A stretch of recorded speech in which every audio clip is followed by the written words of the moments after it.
¿Y Por cómo eso analiza el triunfo del día de ayer? Hablábamos con María Teresa García en el bloque anterior y le preguntábamos por esa sensación que se le podría llegar a cruzar a partir de la gente cantando Axel Conducción, Axel Conducción. ¿Qué generación, qué sentimiento le genera, qué idea, reflexión le genera a usted? Bueno, sin ningún lugar a dudas, Axel queda en el centro de la construcción o de la reconstrucción de una alternativa política de cara al 2027, porque cualquier cosa que pase en la provincia de Buenos Aires tiene impacto nacional, y más las elecciones con las características que se dieron, ¿no? Claramente Milei planteó que era la elección, definía ponerle el último clavo al ataúd del kirchnerismo. Axel planteaba con mucha claridad que no entrara la motosierra en la provincia, que éramos cuestiones antagónicas con el proyecto de Milei, y el dato político construido en el día de ayer es que no solo que la provincia de Buenos Aires por cuarta vez le dice no a las políticas de ajuste, entrega y saqueo de Javier Milei, sino que además automáticamente la consecuencia siguiente de este dato político es que se empieza a alumbrar una esperanza de cara a las elecciones del 2027, si bien falta mucho tiempo, pero es así, objetivamente, con políticas que apuntan indudablemente no solo a defender la provincia, sino a reconstruir la nación, porque un dato importante es que el gobernador de la provincia siempre ha mantenido una visión nacional ante los intentos de disolución de Javier Milei, relacionándose con gobernadores que incluso no piensan de la misma manera que nosotros. Así que es un dato político esperanzador que contiene el no a la motosierra, pero que lo trasciende de cara a la posibilidad de construir una alternativa política que termine con esta noche negra en la Argentina y que alumbre un nuevo tiempo donde nuestro pueblo vuelva a sonreír, ¿no? De Isasi, buen día. Walter Bers lo saluda. La consulta va por el lado del contexto social y laboral actual, en el cual usted siempre en la calle lo ve con la gente reclamando, acompañando en cada marcha que se realiza, de cara a lo que se viene, pensando en la justicia social, en lo que ustedes siempre están reclamando desde el ámbito gremial. ¿Cómo ve los próximos 34 días de cara a las elecciones de octubre? ¿Cree que esto va a aumentar el reclamo? Axel fue claro ayer en el discurso. Dijo que esperaba el llamado de Javier Milei para reunirse, no para que lo felicite, sí, y para establecer un cambio de rumbo en la política de gobierno, porque hoy la mayoría del principal distrito del país, en lo que hace a movilidad económica, en lo que hace a padrón electoral, densidad poblacional, pobreza estructural, le dijo no al camino que tomó Javier Milei. Por lo tanto, hay una convocatoria ahí de parte de quien, creo yo, fue el que más capitalizó en términos políticos, que es el gobernador de la provincia de Buenos Aires. Por otro lado, Javier Milei reconoce la derrota, habla de, no sé, de error del procedimiento, pero no, pareciera que no tiene que ver con la política que lleva adelante. El presidente tendrá que definir si cambia de rumbo o no cambia de rumbo. Ahora, quienes desde el primer día, y en esto lo incluyo al gobernador, sí, quienes desde el primer día, por ejemplo las dos CTA, gran parte del movimiento de trabajadores y trabajadoras vinculado a la CGT, los movimientos sociales, estuvimos en la calle contra esas políticas de entrega, contra el DNU 70, contra la ley base, la ley ómnibus primero, contra la quita de derechos de jubilados, de discapacitados, nos sentimos fortalecidos con el dato político, los últimos datos políticos, el de Formosa, el de Santa Fe, también el de Corrientes, porque salió cuarto cómodo, la Libertad Avanza, y por supuesto este dato superlativo de la provincia de Buenos Aires. O sea, a tu pregunta original, sí, o el gobierno cambia el rumbo o se van a multiplicar las protestas sociales, porque además, ayer en un discurso muy preciso, que yo quiero reivindicar, el gobernador dijo, bueno, o hay cambio de rumbo o seguiremos respaldando la lucha de nuestro pueblo para ese cambio de rumbo. Entonces, la ecuación para mí es bastante sencilla, no por eso deja de ser dramática. Si no cambia de rumbo va a aumentar el proceso de lucha en la Argentina, y si cambia del rumbo, ojalá lo hagan, porque eso va a evitar mucho más dolor que el que estamos sufriendo como pueblo, las mayorías populares. En relación a lo gremial, sí, en relación a las organizaciones que yo represento, sí, tanto ATE Nacional como la CTA Autónoma de la Provincia de Buenos Aires, nosotros nos sentimos fortalecidos, porque no hay confusión en el dato político de ayer.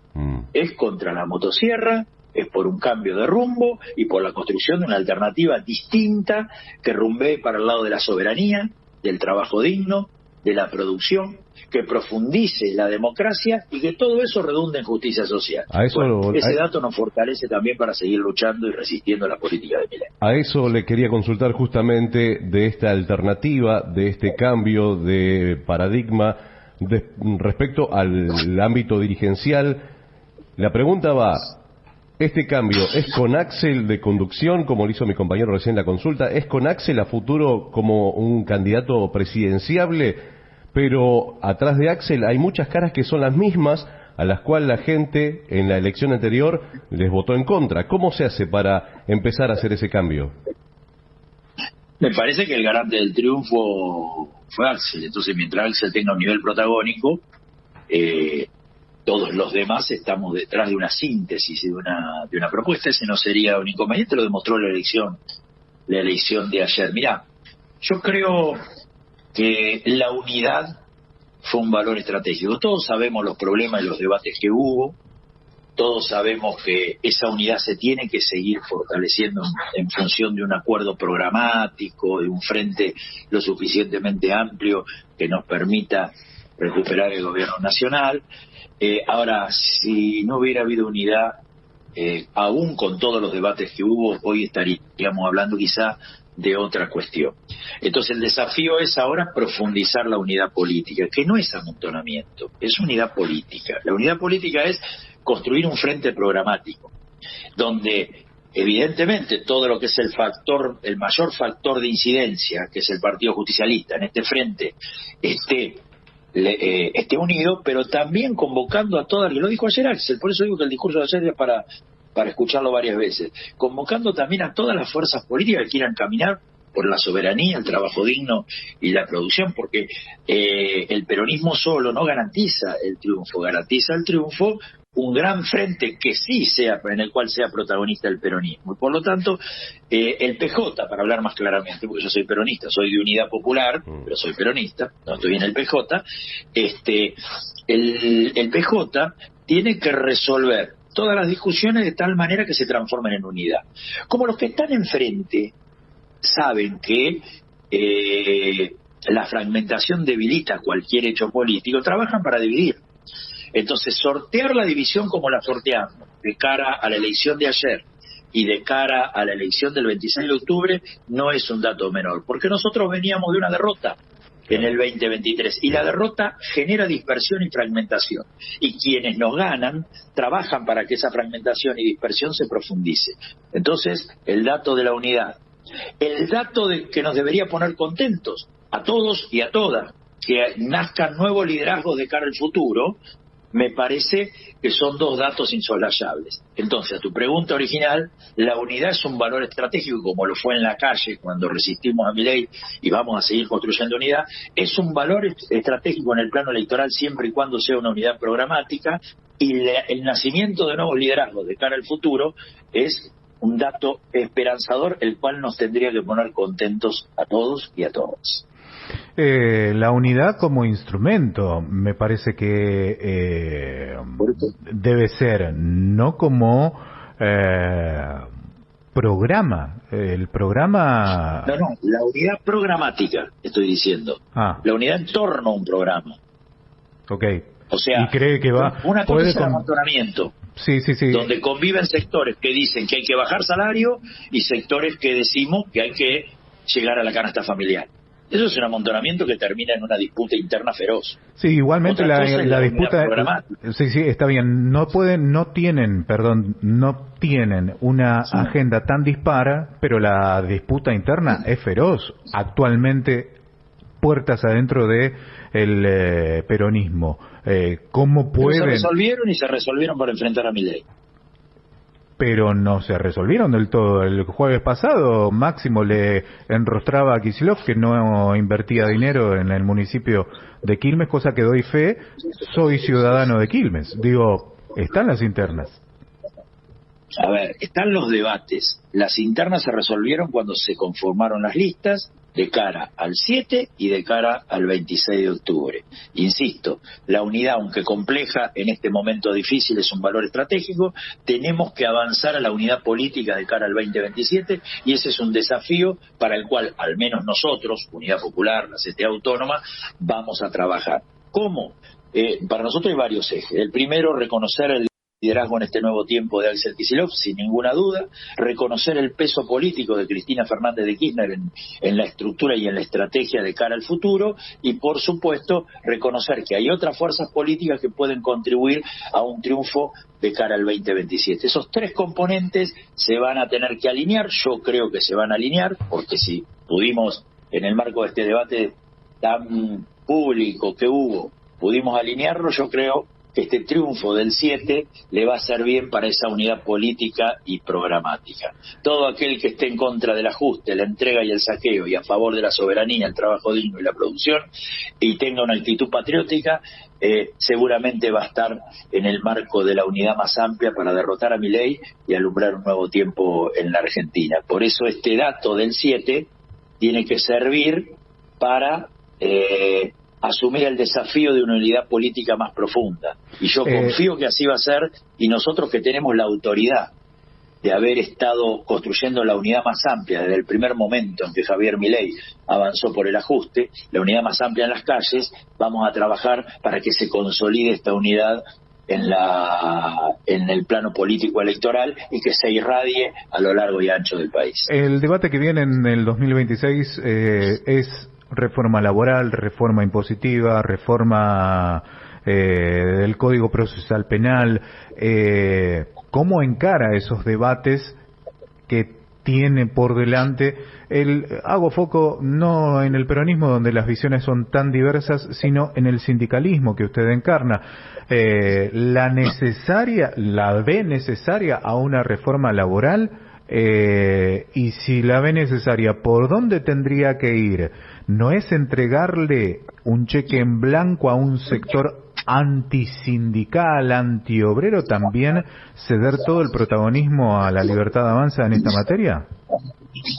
Como todo tiene que ver con todo. Fíjate la significación de este triunfo ayer, ¿no?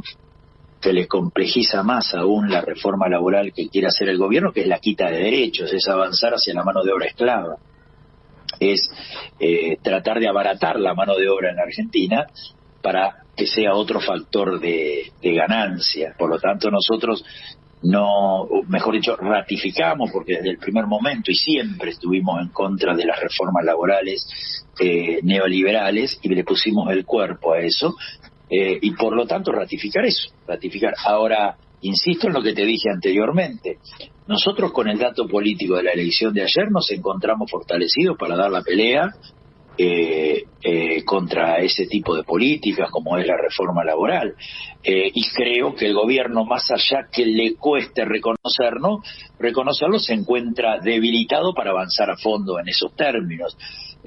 Por lo tanto, ratificar por un lado, a partir del fortalecimiento de la mayoría de la sociedad bonaerense, el rumbo de lucha contra el ajuste y en ese marco contra cualquier reforma laboral regresiva, de quitas de derechos de los trabajadores y trabajadoras, y por supuesto seguir construyendo los mayores niveles de unidad para que se garantice que esa reforma laboral vaya a los libros de la historia negra de la Argentina. Y avanzar sobre, insisto, la construcción de una alternativa que erradique definitivamente este tipo de políticas. ¿Qué le falta a ATE para ser el paritario mayoritario?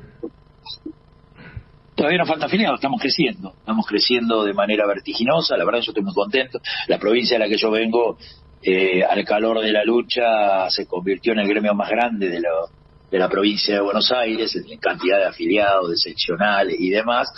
Y en el término del Estado Nacional estamos creciendo día a día. Hay una campaña de afiliación que suma compañeros y compañeras a nuestra ATE, y que confiamos que que no en tanto tiempo vamos a ser el gremio mayoritario, donde vamos a seguir pregonando la necesidad de salarios dignos, de estabilidad laboral, de paritarias libres y fundamentalmente ratificar el camino de unidad de las dos CTA. Y en ese andar de las dos CTA del proceso de unidad, también convocar al conjunto del movimiento de trabajadores y trabajadoras a la unidad. Y digo movimiento de trabajadores y trabajadoras no para hacerme el distinto. Yo creo que hoy hablar del movimiento obrero solamente es limitado. Vos en la década del 60 hablabas del movimiento obrero y hablabas del 93% de la fuerza del trabajo que estaba regularizado, trabajaba en la fábrica o en el sector de trabajo si era el Estado. Hoy vos tenés una parte importante desocupada, una parte muy importante precarizada, y una parte que está trabajando formalmente. Para nosotros, trabajadores y trabajadoras, no nos la da la condición, el modelo económico o el patrón. Es aquel que vive de su trabajo, aquel que quiere vivir de su trabajo y el que vive de su trabajo. El cuentapropista, el estatal, el privado, el estable, el precario y el desocupado. Por eso la unidad tiene que ser del movimiento de trabajadores y trabajadoras. La CGT tiene una parte, las dos CTA tenemos otra parte, pero también están las organizaciones de la economía popular que tienen una parte muy importante. Unificar la clase trabajadora organizada es clave para potenciar cualquier proyecto transformador en la Argentina. Hace poquitos días estuvo usted en Ensenada participando del montaje del primer bloque del dique flotante Astillero Río Santiago. ¿Me puede contar un poquito de ese momento vivido? Y cuando yo, hace muchos años que estoy relacionado con el astillero, es una empresa que yo tengo algo muy particular. La verdad que tengo un sentimiento con esa empresa, por su historia de lucha, porque compartimos jornadas históricas, sobre todo durante el gobierno de María Eugenia Vidal. Y cuando se vota una embarcación o en este caso se pone el primer bloque del dique flotante, hay una emoción muy particular. Y además muestra en términos simbólicos la confrontación de modelos, ¿no? Mientras que Javier Milei destruye todo lo que es la industria, todo lo que es la producción y lo hace deliberadamente, y además tiene orgasmo cuando lo anuncia, en el astillero Navarro Santiago, pese al desfinanciamiento brutal que está recibiendo la provincia de Buenos Aires, todos lo sabemos, con la quita de los fondos que le corresponden a la provincia por convenios especiales o por leyes especiales, se iniciaba, a pocos días de la elección, se iniciaba la obra metalmecánica más importante de la Argentina, que es el dique flotante, para el astillero naval Río Santiago, que va a servir para mejor calidad de construcción de embarcaciones, porque es un dique para uso interno que se está haciendo. Y la verdad que es orgullo, es amor por esa empresa y es estar presente en un modelo de sociedad que hay que reconstruir, que está basado en el trabajo como ordenador de nuestras vidas, el trabajo digno como ordenador de nuestras vidas y realizador de nuestros sueños, y en esa producción que piensa en el hombre y la mujer de a pie en la Argentina, no que solo piensa en el mercado chino, norteamericano, y que termina siendo una molestia el hombre y la mujer de a pie. Y bueno, me parece que tuvo un fuerte valor simbólico y sentimental, en mi caso fue así, pero que también muestra la confrontación de dos modelos que se expresó el 7 de septiembre. Muchas gracias, Oscar, por tu tiempo. Ha sido muy amable. Que tengas buen día. Muchas gracias.